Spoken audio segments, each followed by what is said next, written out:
Hello and welcome back. I'm Maggie, the host of our Neighbors Helping Neighbors podcast from Father Joe's Villages, a beacon of hope for 75 years. This is a continuing series of podcasts exploring homelessness, its causes, and solutions. If you'd like to learn more about Father Joe's Villages, please visit neighbor.org or follow us on social media at Father Joe's Villages. Our format today will be a little bit different. No guests, just a candid conversation with myself and Deacon Jim Vargas, President and CEO of Father Joe's Villages. We will discuss how Father Joe's Villages plans to position itself for the future. Thank you for joining me, Deacon Jim. Oh, it's always a pleasure to be with you. No, it's great. It's great. Good. So we're going to talk about a lot of things today, but I want to start sort of with an obvious question. You know, homelessness is a growing crisis, arguably the most challenging one we face as a society today. How do we confront this? No, you're right. It is a growing crisis, even here in San Diego, especially here, I would say in San Diego. It's a humanitarian crisis. When you think that we have the fourth largest homeless population in the United States, think about that. The last point in time count, as we call it, 10,605 individuals, 60% of whom are unsheltered, right? And for every single month in the last, actually 2.5 years, at least almost 30 months, for every single month, more people are falling onto the streets than are being helped into housing. So it is a humanitarian crisis, and we're finding that there are more families who are falling onto the streets, right? And children, it breaks my heart that we have more seniors, those who are disabled, who are falling onto the streets. So coming up with solutions that truly can be impactful and be effective, and helping them, I like to say, in their journey out of homelessness, that's extremely important. So, you know, we have congregate shelters. And as a community, we have congregate shelters, and that's all well and good. But we also have to have different types of shelters. And the shelters are what help people in the immediacy, so we can get them off the streets and start working with them. We know it's a stopgap. We know it's not the end game, but at least we can get them out of the elements, let's say, and then provide the comprehensive services for which we're known that makes a difference. So some people can't prosper in a congregate setting. Some people, maybe they're victims of domestic violence, maybe they're victims of PTSD, right? And families don't do well in congregate settings. So we need to really have an understanding of the unique needs and then be able to provide the solutions that can be most effective. So if we need units, as an example, for families, we know that seniors and those who are disabled, if you have a bunk bed situation, well, they can't be on the top bunk, right? These are the types of things that at Father Joe's Villages we consider in how we place individuals into different shelter situations. Talked a lot about shelter. What about people who resist shelter? How can we help them? Well, you know, it's interesting because I'm asked that quite often. You know, well, people don't want to go into shelters. I have to tell you, Maggie, that's not what we find. Our outreach workers, as they build relationships and they work with people on the streets, they come to recognize that maybe some people initially may say, "Oh, I'm fine here." You're right on the streets, right? But when you get to know them and you get to understand their circumstances, then you come to realize it's not that they want to be on the streets, and it's not that they don't want to be sheltered. It's just that let's say they can't be in congregate settings for whatever reason, right? And so, but they do want off the streets. I mean, who truly wants to be on the streets? It's hard. It's a hard life to be out there, especially under the elements, whether it's during the hot weather, right, or whether it's during the cold weather, right? And so, and yes, we have fairly nice weather here in San Diego, but at the end of the day, there are extremes as well. And so, and it's just hard to be on the streets, and especially if you have children. So when the key here is to get to understand the circumstances, the unique needs, meet people where they are, right, because that's so extremely important in order for them for us to be most effective in helping them out of their situations. Mm-hmm. You know, the reality is we don't have enough shelter for everyone, but how can we stop people from needing it? Well, that's an excellent question, right? Because as I mentioned before, of late, in the last 30 months, more people have been falling onto the streets than are being helped into housing. And so we need to actually work on prevention and diversion, right? It's a lot more traumatic for when an individual falls onto the streets, and especially if they're chronically on the streets, right? They develop a whole host of issues, health issues as an example. And so we need to be able to help individuals stay within their current units, right? And because not only is it traumatic for the individuals, it's more costly for the community as a whole when people are on the streets. So, you know, helping people maybe through some rental subsidies, we're doing it at Father Joe's Villages. We found that our veterans actually were being impacted by the increasing rents, even the increase in affordable housing rents. Yeah. And so they were risking eviction. And so, we put together a fund to help people to bridge a gap so that, a few extra $100 a month is keeping them housed. And that's what it's all about. Because frankly, if they fall onto the streets, what are we doing? Not only to them, what are we doing to ourselves as a community? It just makes no sense, right? Absolutely. And so, rental subsidies or helping people to pick up the first month's rents or security deposits. Another aspect of it is just reuniting individuals with family members, either here in town or out of town, right? And it's because a lot of people have become estranged from their families. But you start working with them, and if you can bridge that gap, we're finding a lot of success with that, so that we can reunite families, and that's a win-win all around, right? So there are many ways to help people so that they don't fall onto the streets themselves, and then we don't, as a community, we're not focused on that as much as we need. Frankly, in all honesty, there has to be not only a lot more focus in that regard, but also a lot more resources. Absolutely. Because frankly, we expend more expensive resources at the other end, and so this would be a way of doing it. In fact, there was a study and actually some programs that were implemented that showed for seniors, right, those who are at this point they're on limited incomes, that $500 extra a month, right, would keep them in their apartments. Think about that, $6,000 a year, right? In the total scheme of things, not a lot of money, because it's a lot more costly to be on the streets. So those types of efforts are so extremely important. Mm-hmm. And you said we don't talk a lot about prevention, but we should. And I think the community would be surprised to know that sometimes just a little bit of support, like you said, rental assistance or whatever it may be, goes such a long way. It can actually stop someone from falling into the cycle of homelessness. That's right. And so it's a no-brainer in a sense, right? But it's not something that really has been given much attention in the past. And so more and more, we're working within the community, we're working with our partnerships and the like, in order to be able to really allocate more resources in that regard. Yeah. So what truly breaks the cycle of homelessness, Deacon Jim? Well, in the end, what breaks the cycle of homelessness is a home. All right. And so that's why we decided a number of years ago that we would develop housing. Yes, we have to get people off the streets, and that's extremely important because we start working with them in the immediacy. But as I mentioned, that's a stopgap. In the end, people can't stay in a shelter forever. And frankly, if we don't have enough affordable housing, then that means we can't move more people into shelters, because the system will be clogged. So we need to make sure that we are able to help people out of shelters into housing, so we can bring more people off the streets and into the shelters. So again, another no-brainer, we need more housing, right? And we know this. That said, while it's an obvious, it's expensive, right? It's time consuming. I mean, when we embarked on what we call the Turning the Key initiative, and we said to the community, we will build and deploy 2,000 affordable housing units. And we would do it through the acquisition and the refurbishment of motels and through new construction. When we did that announcement was made publicly in the beginning of 2017. From that point to the point where we cut the ribbon on our what we call St. Teresa of Calcutta Villa, it was 5 years. 5 years, think about that, right? And some people have told me they can't believe it was only 5 years. Those couldn't believe it took that long. People were suffering on the streets, right? So, but that building was 407 units that we provided. Over 500 people who either were taken off the streets or were kept from falling onto the streets, right? The prevention aspect of it. It's made a difference in these individuals' lives, and it's what breaks the cycle of homelessness. But as we've discussed before, Maggie, we know that putting people within four walls isn't the end all, right? I mean, if we don't provide the comprehensive services in order for them to prosper and retain their housing, they're going to fall back onto the streets. And that's where so many of our other programs that I'm sure we'll get into come into play.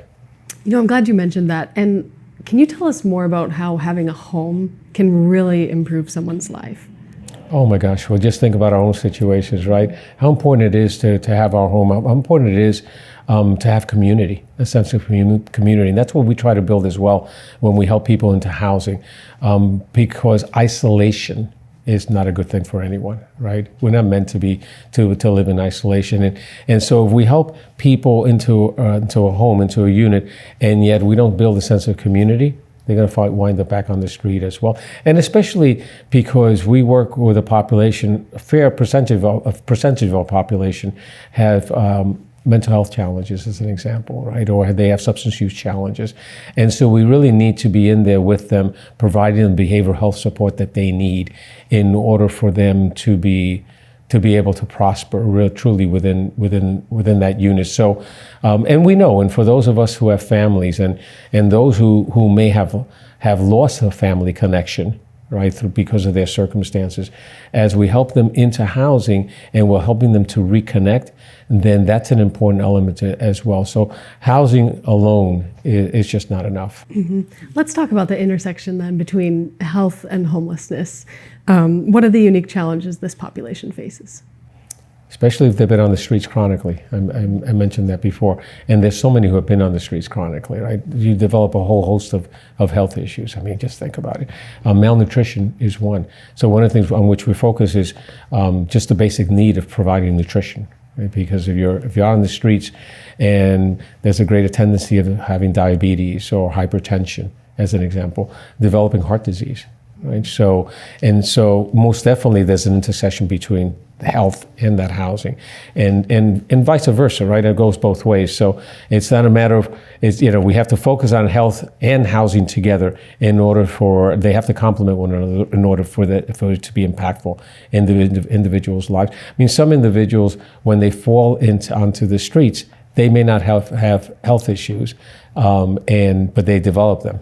And there are others who do have health issues, and sometimes those health issues, it's what causes them to fall onto the streets, because maybe they lose their job as a result of those health issues, and then that winds up throwing them onto the streets, the lack of income, right? So most definitely there's an intersection there. Yeah. Can you talk about some of those health issues, whether it be substance use or behavioral health? We talk a lot about those topics today because the situation is just so heartbreaking on the streets right now. Well, it really is. I mean, 40%, we estimate that about 40% of those who are homeless here in the county of San Diego have some level of substance use challenges. And yet we don't have detox centers that are tailored to this population. In the entire county of San Diego, there are 78 Medi-Cal beds, and only 2 of which are in the city of San Diego. Think about that. And none of those beds are going to our population. And so that's why we made a decision earlier this year that we would repurpose one of our programs in order to provide 44 detox beds for those who we serve, and then also 248 recovery beds. So this will be a 14-day intensive inpatient program that will serve our population, and then 248 beds thereafter that will be a period of recovery so the behavioral health treatment can continue, and then we can start introducing employment services for them as well, case management, and then housing eventually, right? That's what we don't want them to return back to the streets. That's not conducive to health. Mm-hmm. That's, if anything else, that will throw them back into their prior situation. So providing, and this is a perfect example, providing this detoxification program is extremely important. We are as excited as could be about it. It's going to be a change maker for those who we serve. And in all frankness, these are individuals who are cycling in and out of these shelters, but we're not getting to their fundamental issue, this substance use challenge that they have. And so if you think about it, providing these intensive detox beds will be more effective in the lives of these individuals and a more efficient use of dollars. Mm-hmm. Absolutely.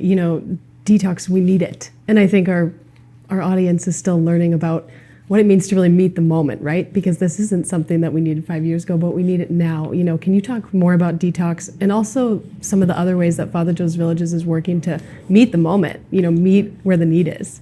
Well, I mean, that's an excellent question. I mean, even before you get into detox, and not everyone, as an example, is ready for detoxification, right? So what we do is we always size up the situation, and the face of homelessness has changed so much over the years. Just in the 10 years in which I've been involved here at Father Joe's Villages, and the needs have changed, right? So meeting that need at any given time. I have a business background, so I look at the market in a sense. What's the market? What's the market need, right? So in this case, what do these individuals need who we serve on the streets? So some may need, are ready for sobriety, and that's great. And there are others who may not be ready for sobriety, but we can't leave them on the streets, right? Over 600 individuals in this past year have died on the streets. 419 of whom, by the way, have died from drug overdoses. Fentanyl is wreaking havoc on our population. We have xylazine, which is out there now as well, right, Trank? And so we need to make sure that we keep them alive in order to be able to help them long term. So that's, naloxone, and that goes in the name of Narcan as well, is a tool that we utilize, right? And we have brought people back to life using that tool, right? We've used Suboxone on the medication-assisted treatment to try to, but to wean people off of opioids as well. It's, again, what is it that you need now that you've stepped forward? What is it that you need, and how can we meet that need in order to make a difference, right? So that you can go forward, so that then we can get to the point where we could help you with other aspects as well. Absolutely. Can you share more about our street health team too, and how that team is working to address all the challenges you just described? It's a dynamite team, and that's another one. That's another one where a number of years ago, back in 2018, 2019, we saw the need that about 30% of our population doesn't access medicine in a traditional way, brick and mortar, like we do, right? Where we go into a clinic, and so we said, well, let's go out to them. And so our federally qualified health center put together an outreach team and a medical team. There's a van that would go out a couple of mornings a week. You fast forward now, it's 3 vans actually, and they go out morning and afternoon, 5 days a week. And it's incredible what's happened. And now we have psychiatric clinicians that have joined the team as well. And so it's a matter of, again, going out to them and administering medicine. That's what it is, administering medicine on the curbs, whether it's binding wounds, whether it's dispensing medication, getting to know individuals, getting them, building that relationship. Frankly, finding that if someone is in such dire medical needs that they need to get to the hospital, otherwise they're going to die on the street, well, being able to provide that intervention as well. And the relationships building is very important, because the hope is that in time they will come in and access not only health services in-house, but additional services, right? Whether it be food, right, for nutrition purposes, or shelter, or employment, right? So it's, again, we saw that need and we responded to it, and that's extremely important. And frankly, the Board of Supervisors of the county just in the last few months cited our street health team as a model that they want to emulate and replicate countywide. Yeah. Deacon Jim, I think it's fair to say that the public is frustrated with this homelessness crisis we have going on. What would you say to those people that really seem to have lost hope? I understand about the frustration, obviously. I mean, when you go out there and you see, I think the tendency in the individuals is to want to help. And they get frustrated in seeing that there's individuals that are suffering. And for some, it's awkward, right? So for some, they don't even want to deal with it, right? Because it's just awkward for them. And for others, they're just very compassionate, and they extend the helping hand. I mean, at the end of the day, it is not good for the community as a whole to have homelessness, right? I mean, think about these individuals who are on the streets. We've lost the productivity that they can add to the community, right? And so that's why at Father Joe's Villages, when we're helping them in their situation, when we're helping them with vocational training, right, so that then they can graduate from those with certificate-bearing degrees, in a sense, I'll call them, right? But the diplomas, basically, that we give them for whether it's culinary arts or any of the other programs, properties management, facilities management, and the like. Then in securing that employment, right, and then having income, right, leading to that self-sufficiency, what have we done not only for them? Of course, this is great self-esteem. They're able to provide for themselves and their families, but also as a community, we've become healthier, right? And now we have the productivity of those individuals because they are making a difference in the community. So just think about that as well, right? So we have to move away from just the frustration and just the stigmatization of individuals who just happen to be homeless. I mean, these are our neighbors.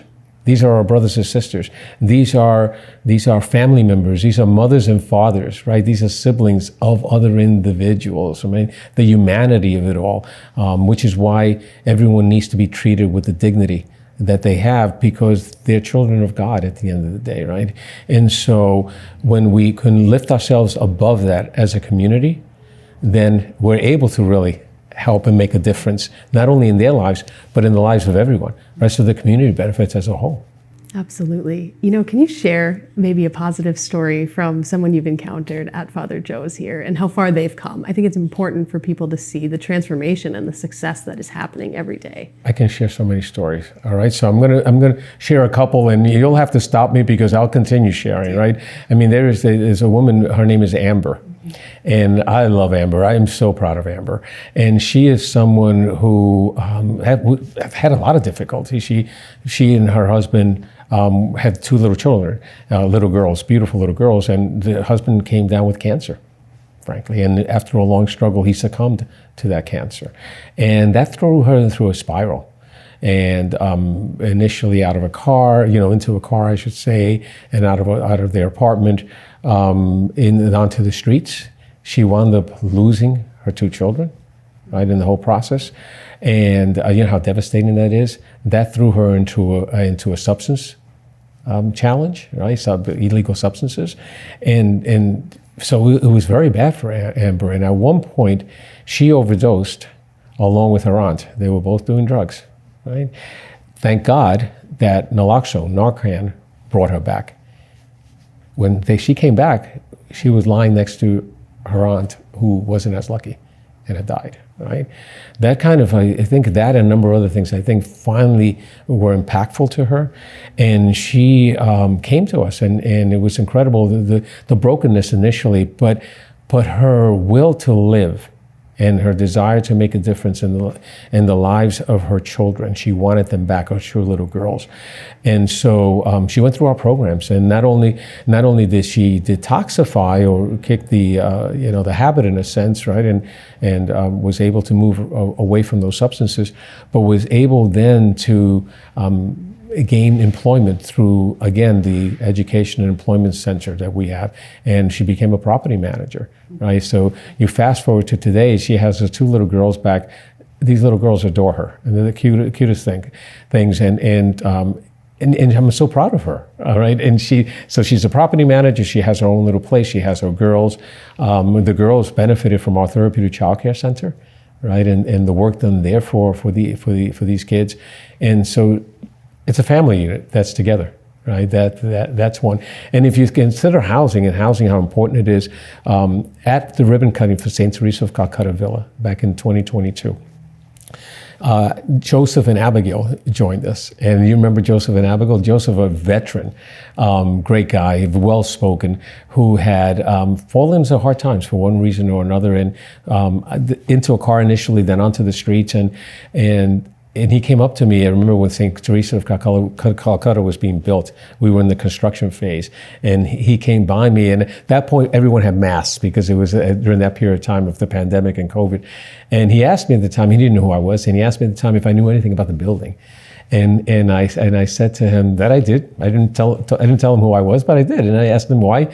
And he was holding a piece of paper, and he was telling me how he had just been approved for that building, right? And it just brought tears to my eyes, because he was saying, I want so much to provide a place for my daughter. She's a single dad, right? And at the time, Abigail was about 7 years old, I would say, right? I'm a father. I'm a grandfather at this point. If there's anything we want to provide for our families. We want to provide for our children, for our grandchildren, no matter what. And when they hurt, it just rips us, right? Any parent is like that. And so every time I come across him at the building, he has this big smile on his face, and he's always thankful. And he and Abigail are prospering at St. Teresa of Calcutta Villa. That's just a couple of examples.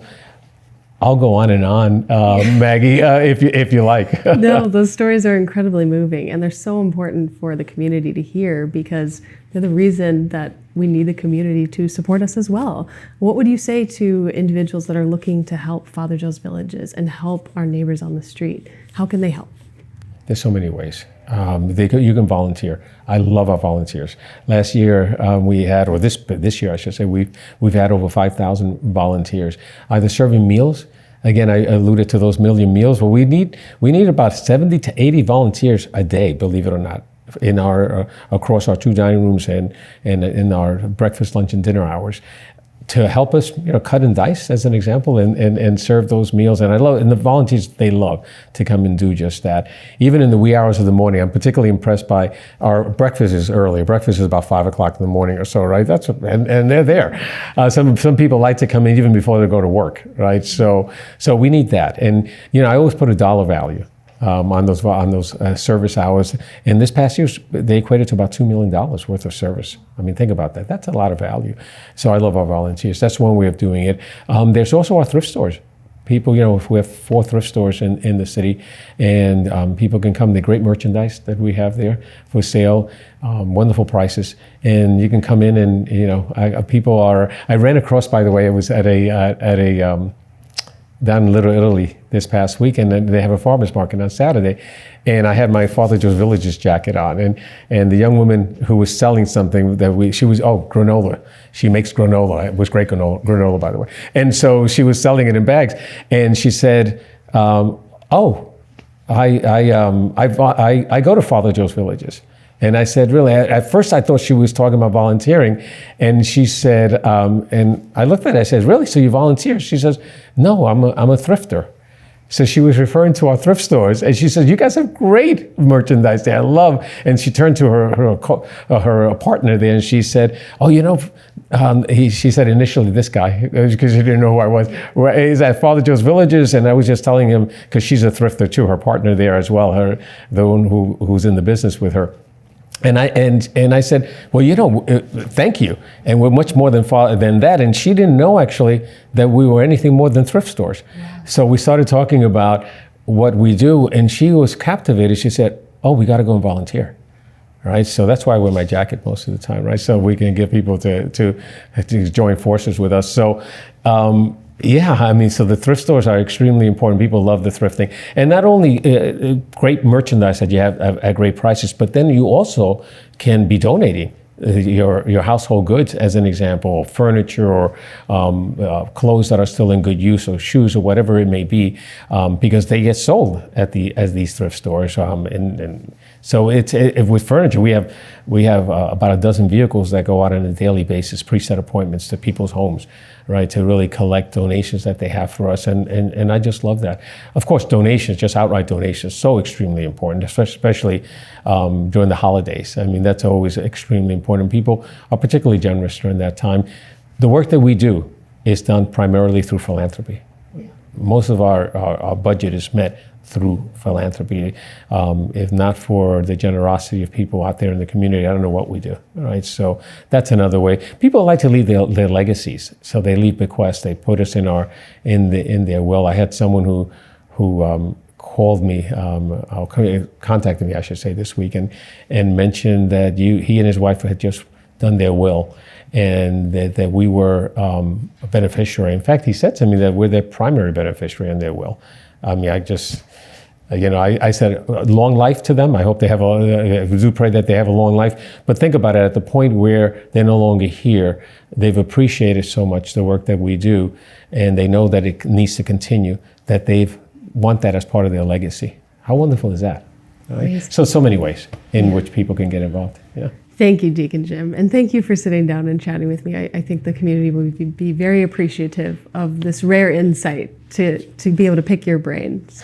Well, and the key is that the poor are with us, and unfortunately they will be with us always. And so what we need to do is, as a community, is really step up and provide the resources that are necessary to help them in their situation, especially to help them not fall into homelessness to begin with, if at all possible, but make a difference. And that's what I like to think we do at Father Joe's Villages day in, day out. Size up the situation, making sure that you're being as innovative as possible, right, in the solutions.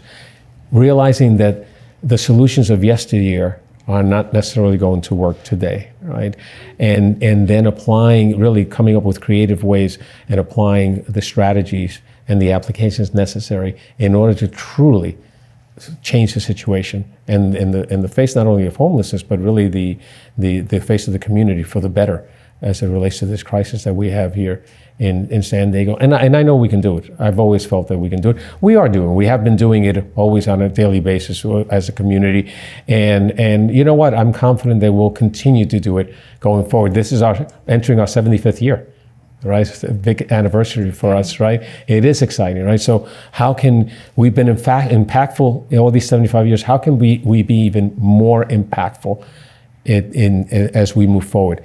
And while we have to change our methods, what cannot change is our level of compassion. The compassion has to remain there, because again, as I mentioned before, we have the dignity that that's imbued in us, right? Because we're made in the image of our God, and that makes all the difference in the world. And so that's why, I'm blessed to have people like you, Maggie, and other team members who are so passionate about the work that we do, and we make a difference each and every single day. Well, thank you, Deacon Jim. I couldn't have said it better myself. Oh, God bless Thank you for Thank joining me Thank today. Yeah. And thank you all for joining the conversation. Father Joe's Villages has been a beacon of hope for 75 years. We are not just a service provider, but a movement and a catalyst for change. We appreciate you joining us, and we'll see you next time. How will you get involved? Join us and take action for our neighbors in need. Father Joe's Villages is rebuilding lives, and you can make a difference. Whether it's through cash donations, volunteering your time, contributing home goods or clothing, shopping at our thrift stores or online, or participating in planned giving, there are numerous ways to get involved. Take action today at neighbor.org, because together we are all neighbors helping neighbors.